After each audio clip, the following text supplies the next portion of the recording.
Have you ever wondered how robbery or high-profile kidnapping attempts succeed? That is the power of information. 98% of cyber attacks rely on social engineering tactics in order to succeed. Let's take the story of the incident that happened in 2021 with the Colonial Pipeline when they were faced with a ransomware attack, which led to a ransom payment of approximately $4.4 million. The attackers were able to successfully gain access to the organization's network by phishing some of the employees. That is how powerful social engineering is. Now, what exactly is social engineering? Social engineering is when people are tricked into divulging important information or doing something they should not do so as to gain access to sensitive information. Now, let's look at some of the attacks that are, or some of the methods that are commonly used. The first one is dumpster diving. Let me explain the way dumpster diving works to you. This is when someone goes through discarded materials, usually from a garbage can or a dumpster, in order to gain access to sensitive information. The second method is what is called shoulder surfing. Now, this is when an observer, this is when someone else tries to observe another person's keyboard inputs or screen without their knowledge in order to get access to privileged information. Now, note, this usually happens at the ATM queues. Be careful. Number 3, watering all attacks. Now, let me tell you how this works. This is when a specific group of people are instigated into visiting a website that has been compromised with a malware. The goal is to obtain sensitive information. An example, a very good example of the kind of websites that this could happen to is usually a company's intranet portal or an industry website. Number 4, quid pro quo. This is when an offer is made in exchange for information or access.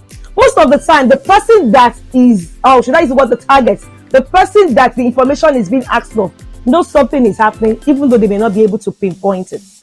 Now, number 5, baiting. When something is offered to entice a victim into giving out sensitive information or unauthorized access, that is usually in a way they don't know. A good example was in 2020 and 2018 when smartwatches were donated to a military barracks, and these smartwatches were not only used to transmit data to the attackers, but they were used specifically to identify the soldiers' location information. Free is not always free, guys. All those Walmart click and baits, be careful. Number 6 is pretexting. Now, let me tell you how pretexting works. This is when the attacker creates a false story into manipulating another person, into providing information, but usually to perform a task that they normally would not do. A good example is when someone tells you that they have lost their purse or their keys so that you can use your own keys to open the door to a sensitive facility. Number 7, impersonation. Now, let me tell you how impersonation works.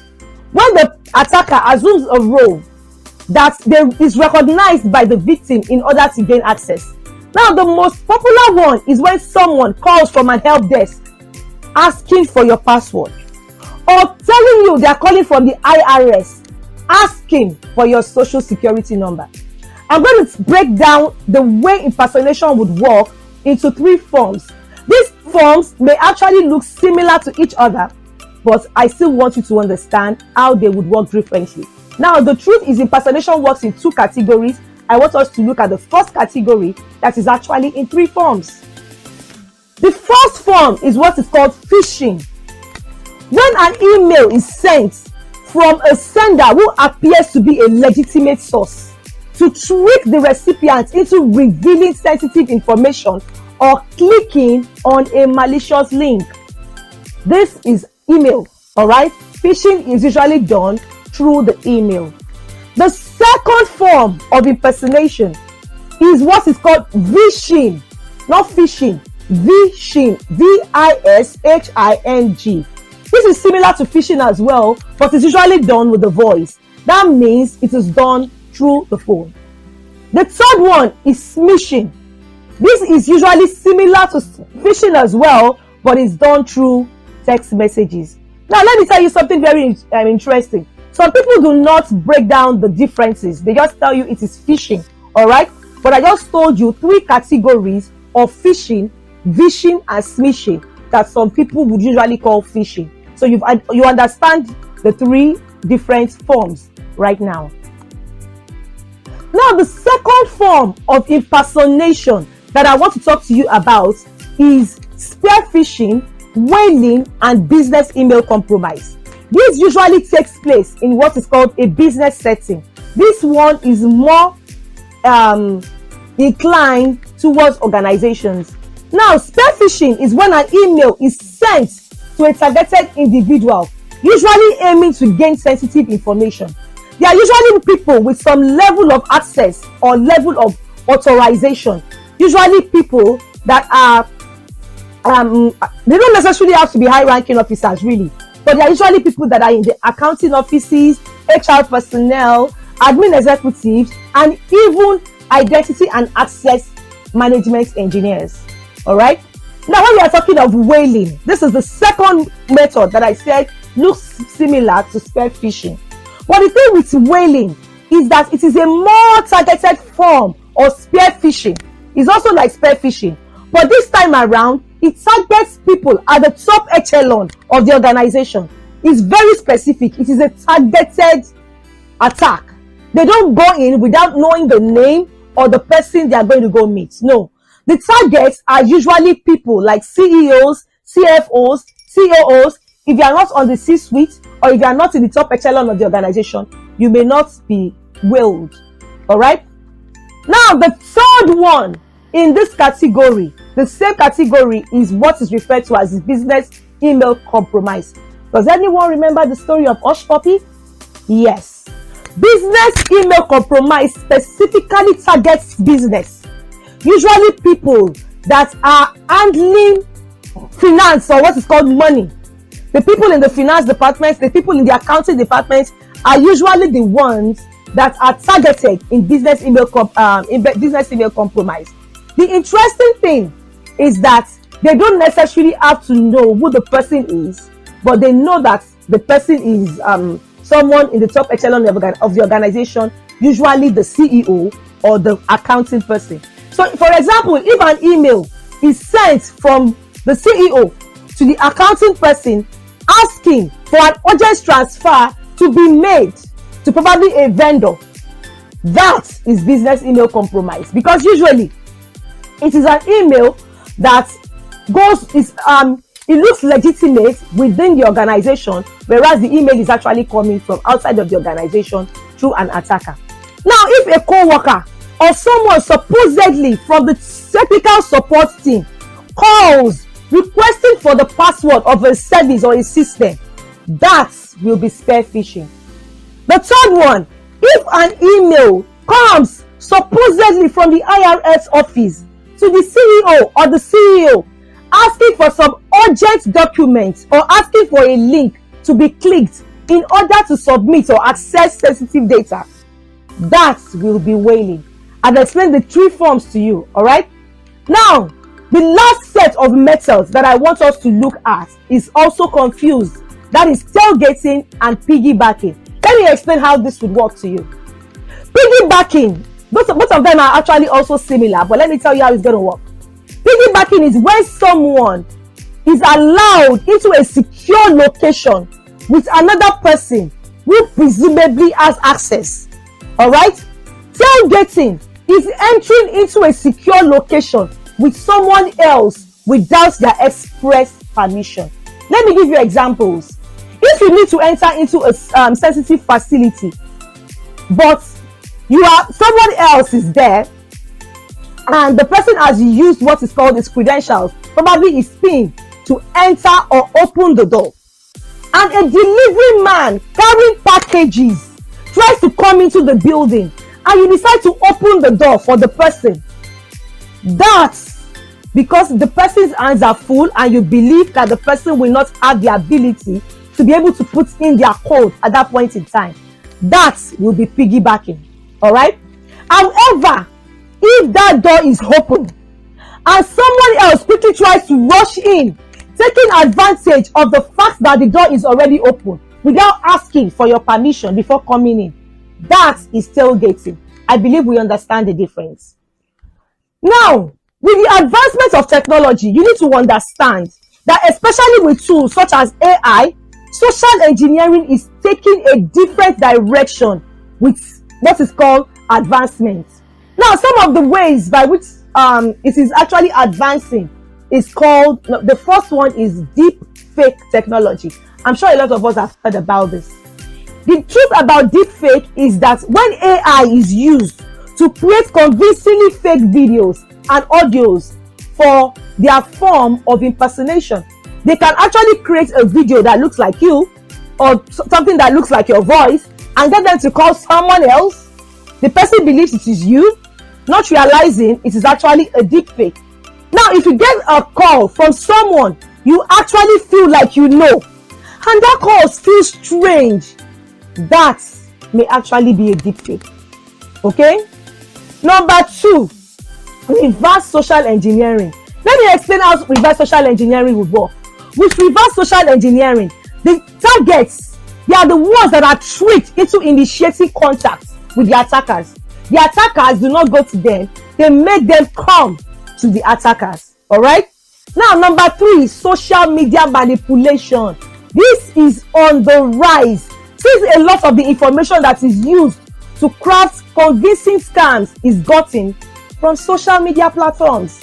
Be careful of what you're revealing. After getting an understanding of the different methods, I want us to get a better understanding of the tactics so that you can identify them when they happen. You need to be able to identify these attacks when it is happening. The first thing you need to watch out for is that they impersonate figures of authority in order to manipulate their targets. That is why they will tell you they are from a federal agency investigating a situation. If someone calls you from the IRS, a call that you are not expecting, or calls you from the FBI, or is your boss that is calling you, is one of two things. Either ignore the call, or number 2, call a secondary form of contact, usually another number that you know exists for that person, rather than give out information. Number 2, they give a false sense of urgency or scarcity. They make you want to do that thing immediately. Everything is urgent, everything is scarce. Be careful. Number 3, they build rapport in order to gain trust before exploiting the trust. That is why catfishing exists. Number 4, they try to exploit the tendency for you to follow the action of others.